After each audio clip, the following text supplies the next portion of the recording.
Assalamualaikum warahmatullahi wabarakatuh. Saya Unfanila Sadia dengan NIM 060203200055 bersama rekan saya Suci Faradi Basolihin dengan NIM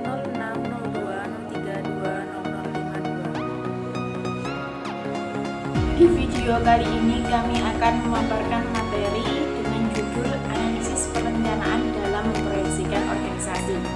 Adapun topik pembahasan yang akan kami bahas pada video kali ini yaitu ada 5 poin. Yang pertama terkait dengan teori persaingan dalam organisasi, yang kedua terkait dengan analisis perilaku pelanggan, yang ketiga terkait dengan analisis segmentasi pasar, yang keempat terkait dengan faktor-faktor yang mempengaruhi organisasi, dan yang kelima terkait dengan analisis perencanaan terhadap eksistensi dan persaingan organisasi. Berikut adalah pemaparan materi dari kami. Untuk pembahasan pada poin yang pertama yaitu persaingan antar organisasi. Nah, persaingan atau yang biasa disebut dengan competition merupakan usaha organisasi dalam menunjukkan atau memperlihatkan keunggulan dan kelebihannya masing-masing. Setiap organisasi pasti memiliki strategi dalam bersaing dengan organisasi yang lain, apalagi jika tujuan dari organisasi tersebut sama. Yang mana tujuan dari strategi bersaing ini adalah untuk menemukan posisi dalam organisasi tersebut yang dapat melindungi diri sendiri dengan sebaik-baiknya terhadap kekuatan tekanan persaingan dari kompetitor. Kunci untuk mengembangkan strategi dalam bersaing ini yaitu menyelidiki kelemahan dan menganalisis sumber masing-masing kekuatan organisasi tersebut.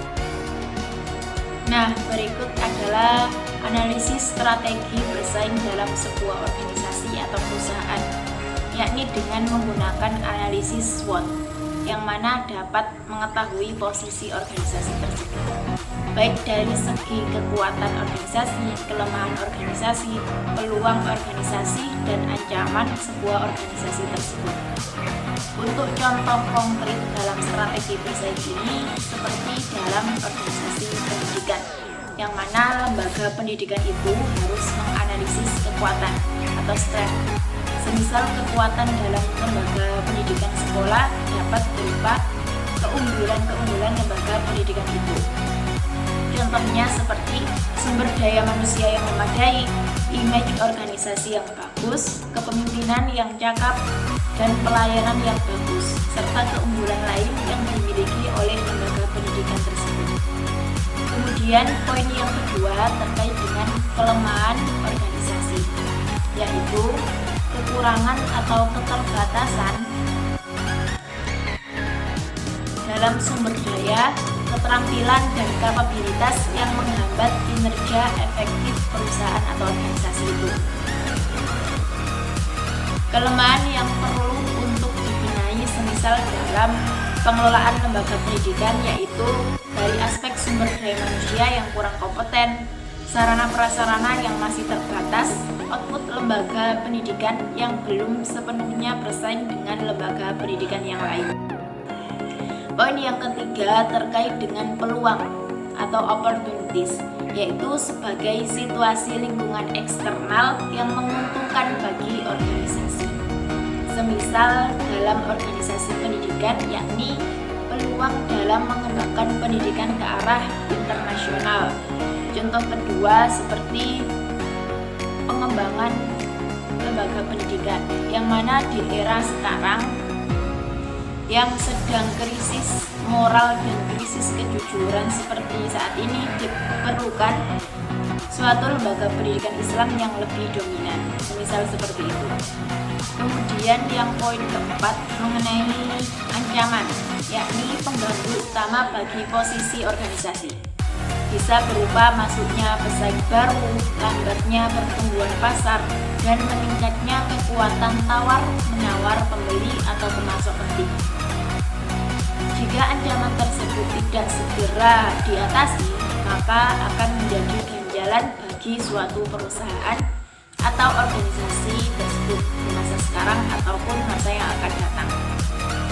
Semisal dalam organisasi pendidikan, yakni contoh dari ancaman yaitu adanya lembaga pendidikan baru di wilayah tersebut, kemudian persaingan harga dengan lembaga pendidikan yang lain, dan masih banyak lagi ancaman yang dialami oleh suatu lembaga pendidikan.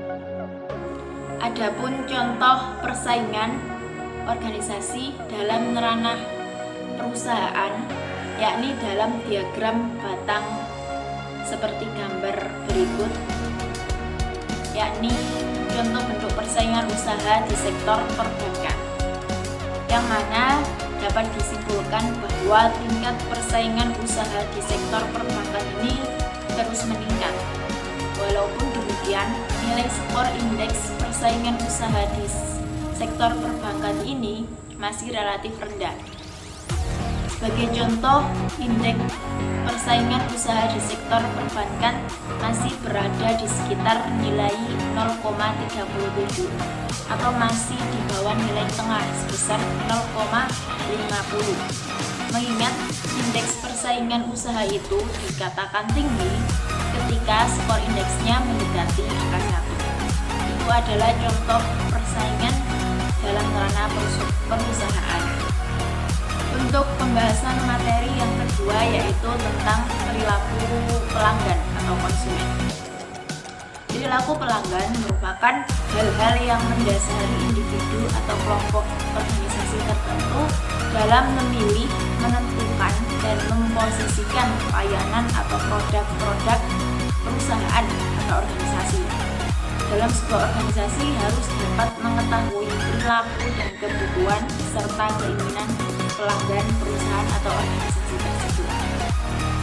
Nah, berikut ini adalah mengenai analisis perilaku konsumen atau pelanggan, yang mana ada 4 faktor yang mempengaruhi perilaku konsumen, yaitu faktor kebudayaan, faktor sosial, faktor pribadi, dan faktor psikologis.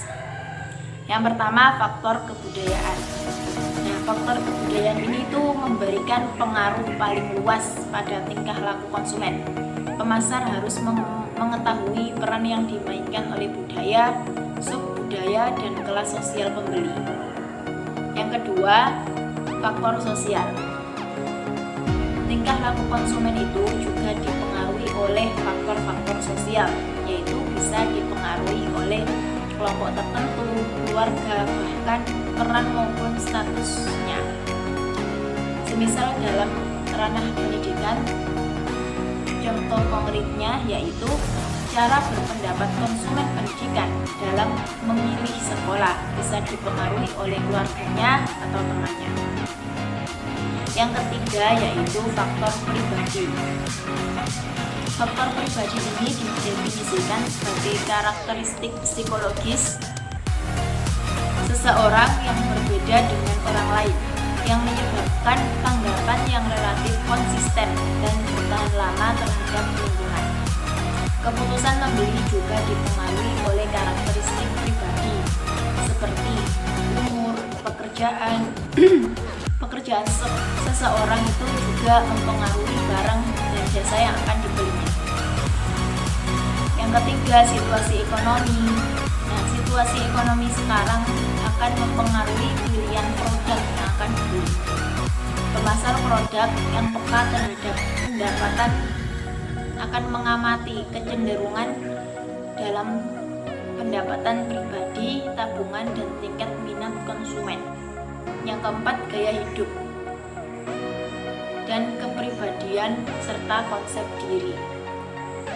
Faktor pribadi ini semisal dalam ranah pendidikan, yaitu dalam memilih jenjang pendidikan, yang mana konsumen pendidikan memilih suatu lembaga pendidikan disesuaikan dengan 4 faktor psikologis. Faktor psikologis sebagai bagian dari pengaruh lingkungan. di mana ia tinggal dan hidup pada waktu sekarang tanpa mengabaikan pengaruh di masa lampau atau antisipasinya pada waktu yang akan datang. Pilihan barang yang dibeli seseorang lebih lanjut dipengaruhi oleh faktor psikologis yang penting, kebutuhan yang cukup untuk mengarahkan seseorang mencari cara untuk memuaskan kebutuhan tersebut. Contoh konkret faktor psikologis ini dalam kerangka pendidikan yakni berkaitan dengan kepercayaan individu atau kelompok terhadap lembaga pendidikan tertentu yang nantinya akan mempengaruhi tingkat partisipasi terhadap lembaga pendidikan tersebut. Nah, itu adalah penjelasan tentang faktor yang mempengaruhi perilaku konsumen atau pelanggan dan contoh konkretnya dalam sebuah lembaga pendidikan. Selain mengetahui tentang perilaku konsumen, organisasi atau perusahaan juga harus mengetahui tingkat kepuasan konsumen, yang mana dengan mengetahui tingkat kepuasan konsumen, maka organisasi atau perusahaan ini dapat mengembangkan produk atau jasa agar menarik minat banyak konsumen atau pelanggan.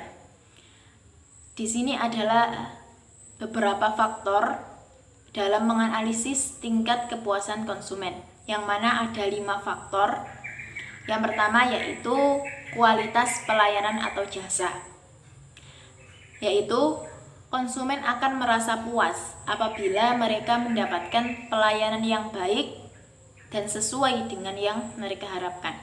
Yang kedua tentang kualitas produknya, yang mana konsumen akan merasa puas apabila hasil mereka menunjukkan bahwa produk yang mereka gunakan itu berkualitas. Yang ketiga tentang harga. Nah, produk yang mempunyai kualitas yang sama tetapi menetapkan harga yang relatif murah akan memberikan nilai yang lebih tinggi kepada konsumen.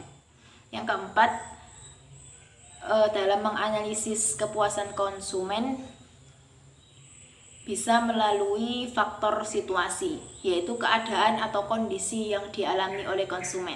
Yang kelima, faktor pribadi dari konsumen itu sendiri, yang mana faktor pribadi dari konsumen ini merupakan karakteristik konsumen yang mencakup kebutuhan pribadinya yang perlu dipenuhi. Itu adalah beberapa analisis faktor tingkat kepuasan konsumen. Nah, pada gambar ini yaitu contoh diagram analisis perilaku konsumen pendidikan, yakni siswa dalam pembelajaran daring yang dilakukan selama pandemi. Perilaku siswa dalam pembelajaran daring memang berbeda-beda. Ada yang suka, ada yang nyaman, ada pula yang tidak suka dan tidak puas. Nah, dari grafik penelitian ini bisa dilihat bahwasanya perilaku atau minat siswa banyak yang tidak puas dengan adanya pembelajaran daring ini.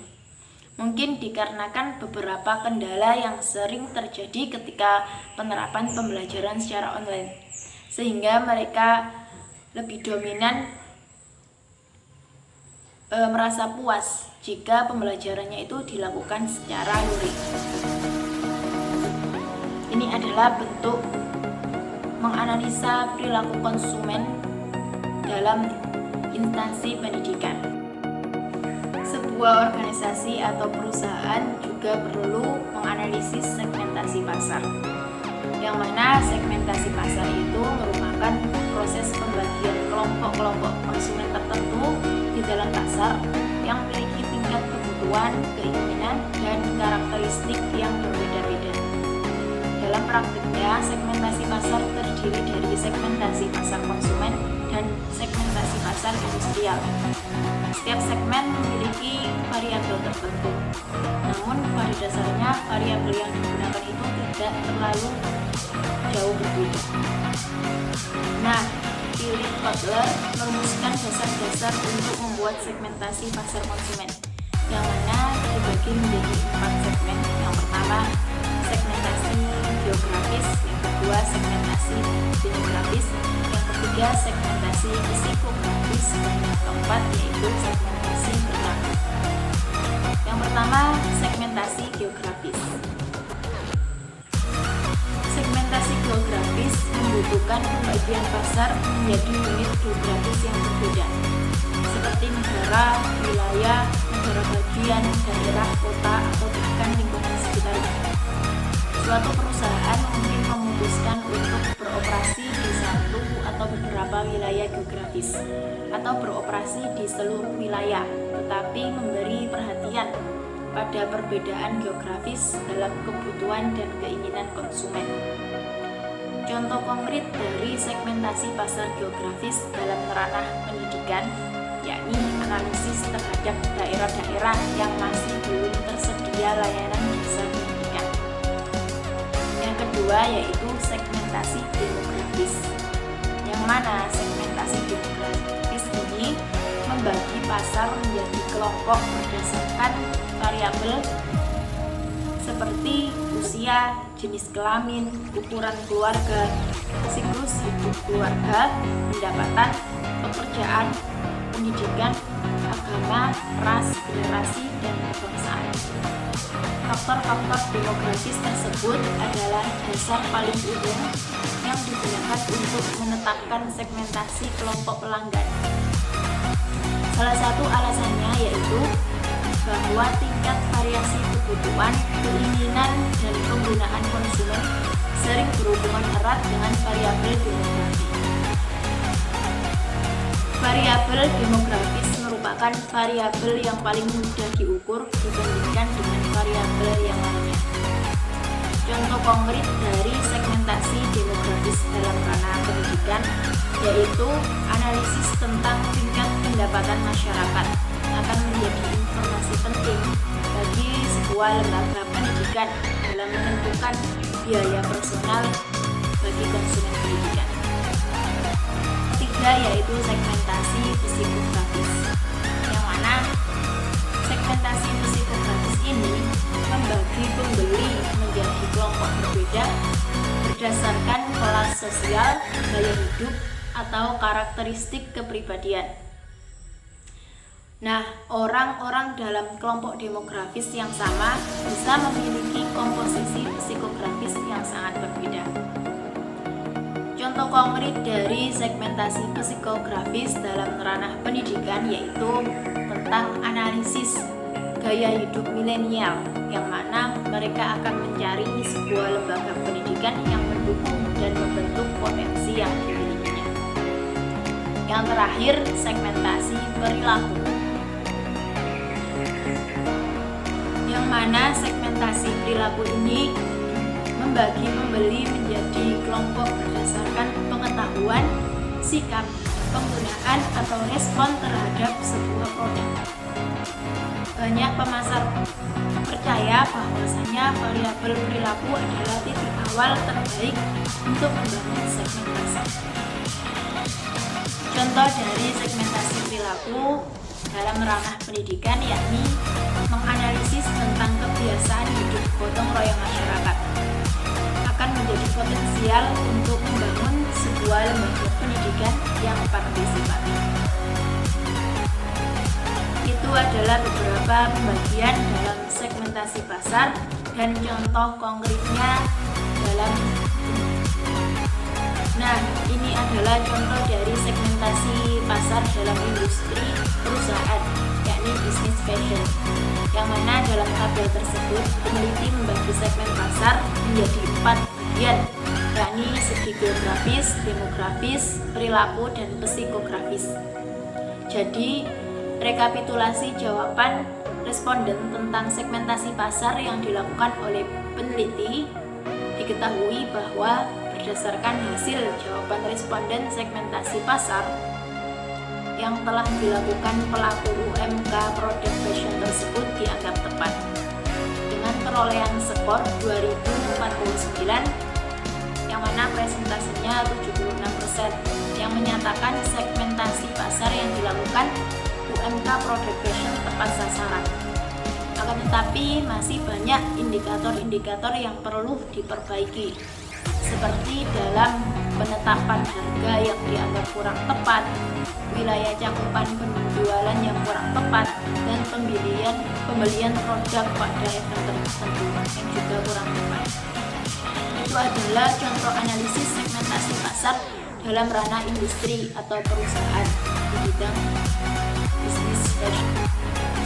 Untuk pemaparan materi yang selanjutnya, yakni terkait dengan faktor-faktor yang mempengaruhi organisasi dan analisis perencanaan terhadap eksistensi dan persaingan organisasi, akan dijelaskan oleh rekan saya. Selanjutnya, saya akan menjelaskan tentang faktor-faktor yang mempengaruhi organisasi profesional. Sebelumnya, saya di sini akan menjelaskan tentang organisasi dan profesional itu sendiri apa.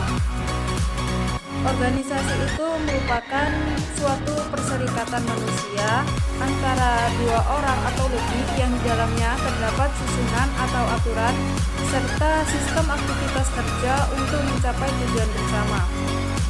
Selanjutnya yaitu profesional. Profesional ini merupakan suatu kemampuan untuk melakukan pekerjaan yang sudah dikuasai atau telah dibanding baik secara konsepsional maupun secara teknik atau latihan.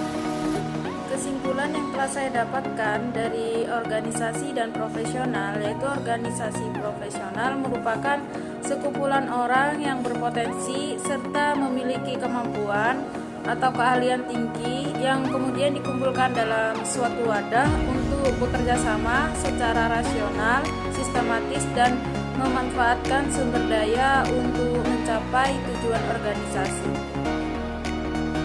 Kinerja merupakan suatu hasil kerja yang dicapai seseorang dalam melaksanakan tugas-tugas yang dibebankan kepadanya yang didasari oleh kecakapan, pengalaman, dan kesungguhan serta waktu yang telah ditentukan sebelumnya.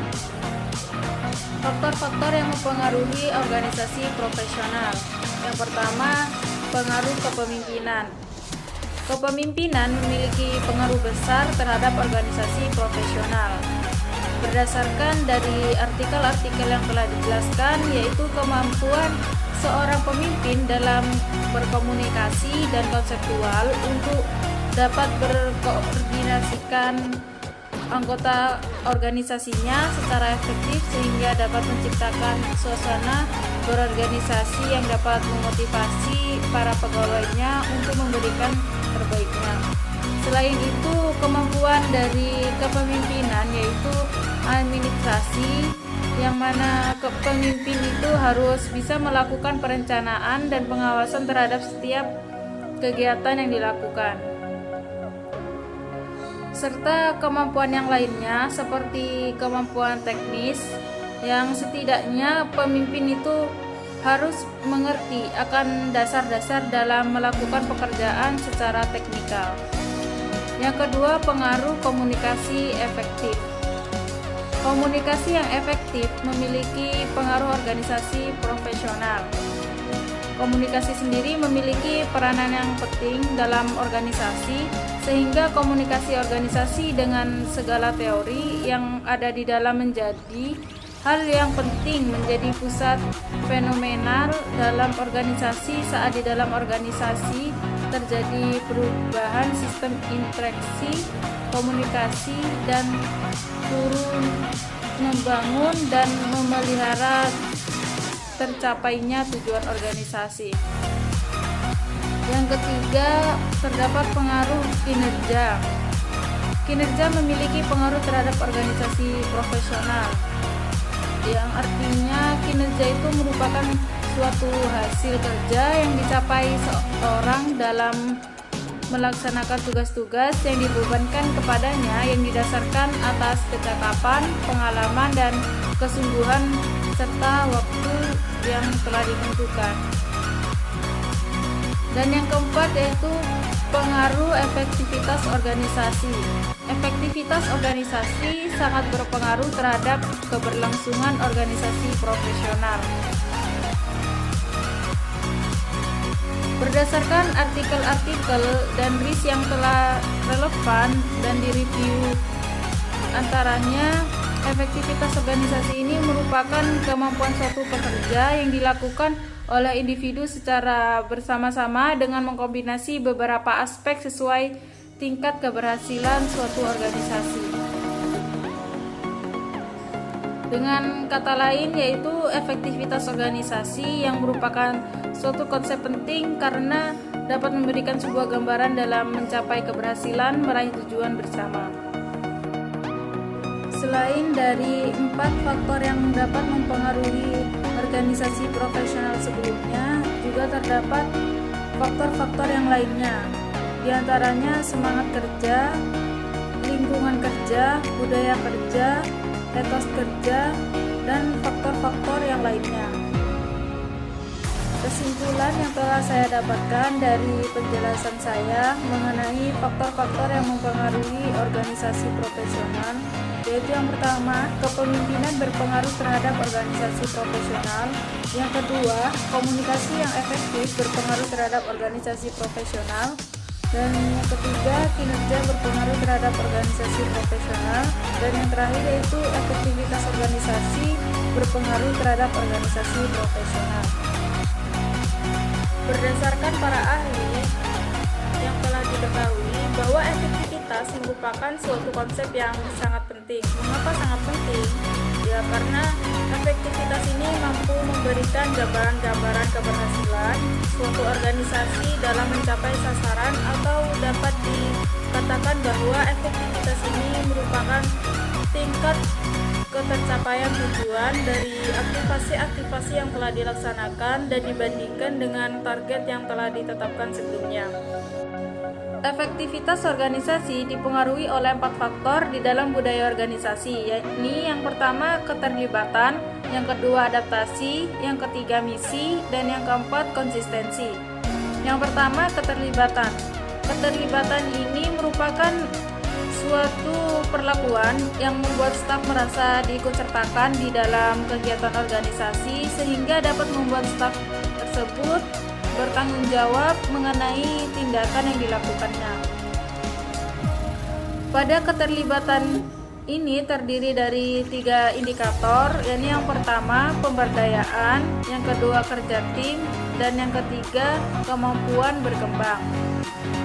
Yang kedua ada adaptasi. Adaptasi ini merupakan kemampuan organisasi di dalam merespon perubahan-perubahan lingkungan eksternal yang dengan cara melakukan perubahan internal pada suatu organisasi.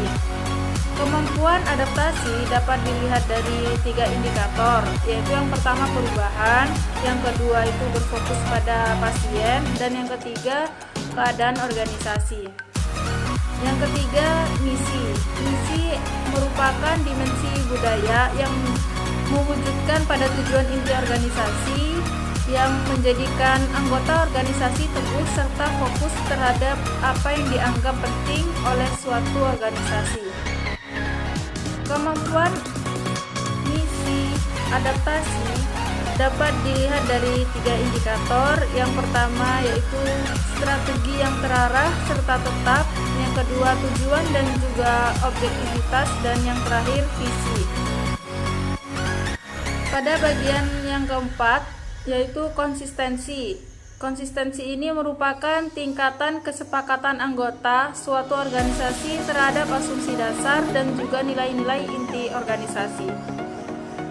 Konsistensi ini dalam menekankan pada sistem keyakinan-keyakinan, nilai-nilai, dan juga simbol-simbol yang dimengerti serta diikuti bersama oleh para anggota organisasi, dan juga pelaksanaan kegiatan-kegiatan yang terkoordinasi.